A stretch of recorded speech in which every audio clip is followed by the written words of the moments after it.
Costs associated with a VA loan, both recurring and one-time expenses.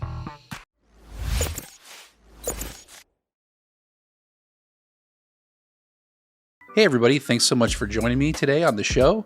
I am Jeff the Mortgage Pro, and today we're looking at one of my favorite home loans. I think I say this every single time we talk about VA loans.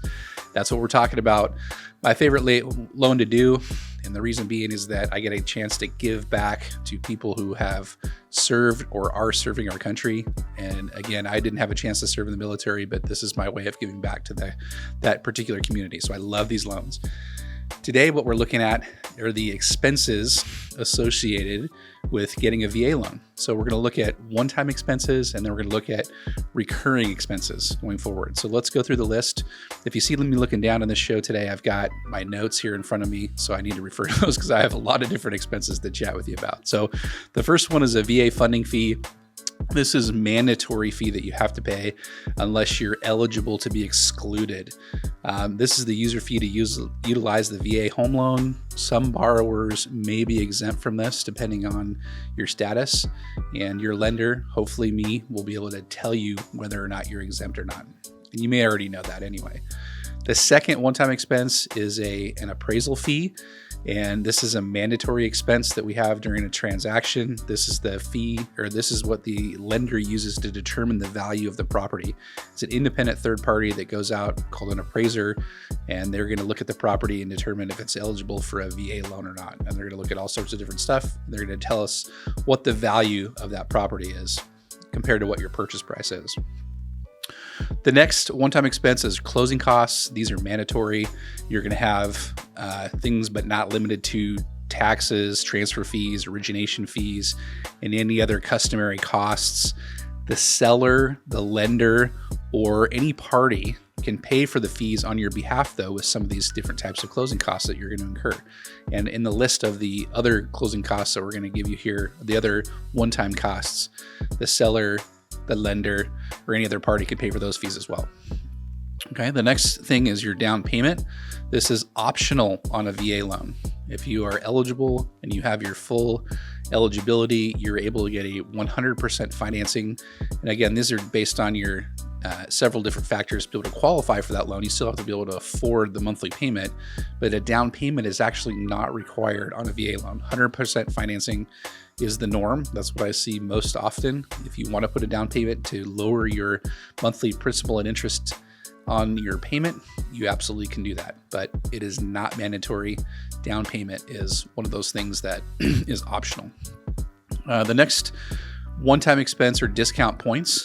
These are things, or these are costs associated with buying down an interest rate to get even lower than what the market rate is on a particular loan. Do you need to pay this? Absolutely not. Do some people like to pay this? Absolutely they do. And especially in certain types of markets, kind of like the one that we're in right now, the seller can actually pay for this for you. But again, the seller, the lender, or any other interested party can help you pay down or buy down the rate with discount points. Earnest money deposit. This is optional, but it's always recommended.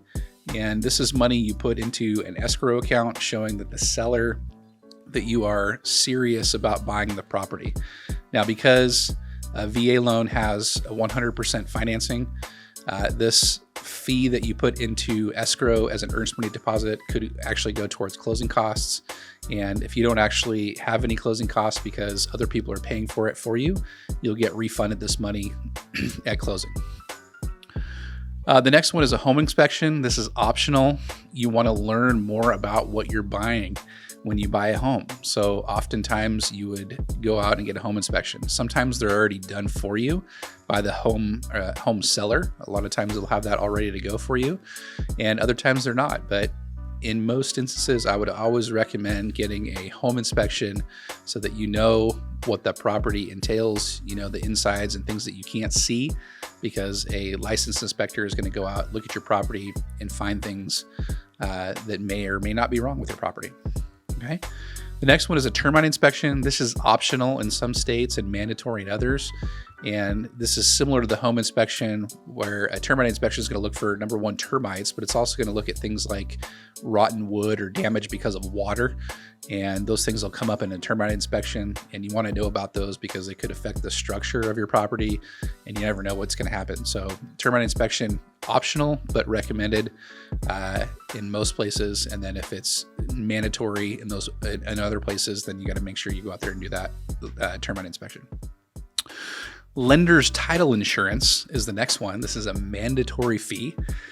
This is to ensure that lenders protect themselves against any legal claims against the home.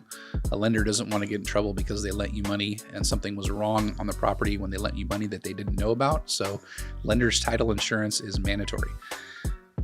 And then the last of our one-time expenses that we have is owner's title insurance. And owner's title insurance is optional, but it's usually highly recommended. Oftentimes, title and escrow companies, when you're closing on a transaction, will give you discounts on each of those if you purchase them together. And then if you don't purchase them together, the lender's title insurance gets to be more expensive.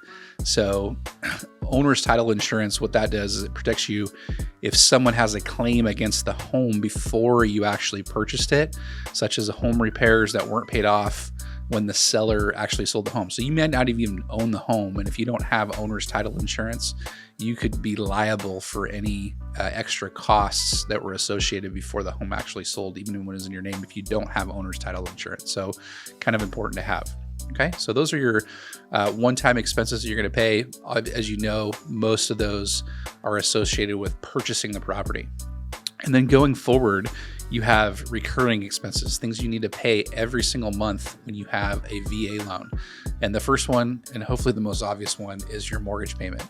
And this is going to include principal on the loan, interest on the loan, and a portion of your homeowner's insurance and a portion of your property taxes. And remember that VA loans don't have any mortgage insurance associated with them because you have a funding fee that takes the place of that. So there is no mortgage insurance. So principal, interest, taxes, and insurance are things that are recurring expenses. These are usually made on the 1st of the month is when they're due, and they're not late until the 15th of the month. So pay them early. The next recurring expense is homeowner's insurance. This is required on all mortgages. So regardless of whether you have a VA loan or not, you're still going to have to pay something like this. And a homeowner's insurance that just protects the owner or protects the property owner in case of hazard. So it's also called hazard insurance. So if you had a fire, the homeowner's insurance would help cover the damages to be able to pay you back so that you could rebuild your property. Other recurring expenses are utilities and maintenance. As an example, utilities like water, electricity, gas, those things you usually need to pay on a monthly or a bi-monthly basis for the most part. And then maintenance such as heating, cooling system replacement, water heaters, laundry machines, refrigerators, ovens, etc., etc., etc. Those things all are appliances you may have. They do have a shelf life, so at some point they're going to expire, and you're going to need to replace those. So make sure that you budget for those when you're putting together your monthly budgets. And then other recurring expenses are property taxes. These things are, I don't think I've ever heard of a property that doesn't have property taxes. Every state in the country has them, and it's something you just got to pay to be able to own a property. So even if you have no mortgage on the property, you still have to pay property taxes. And then the last one, homeowners association fees. If these are required, depending on the type of home you built or you bought and where it was bought. If these are required, these go to the upkeep of the property and other services provided by the association, such as groundkeeping, swimming pools, security, things of that nature. And those aren't always required, only if you have a homeowners association. Those are something that's going to be a recurring expense that you have to pay over and over again. Okay, so that's it for the list. I hope that this was a comprehensive overview of the different costs that are associated with a VA loan for you. If you have any questions about a VA loan, please make sure to reach out to me, Jeff the Mortgage Pro. You can always drop a comment down below and help me do better on these videos. And if you are getting a VA loan for a purchase, or if you're doing a VA loan refinance, please make sure that you reach out to me specifically because I would love to help you. Have a great day. Chat with you soon.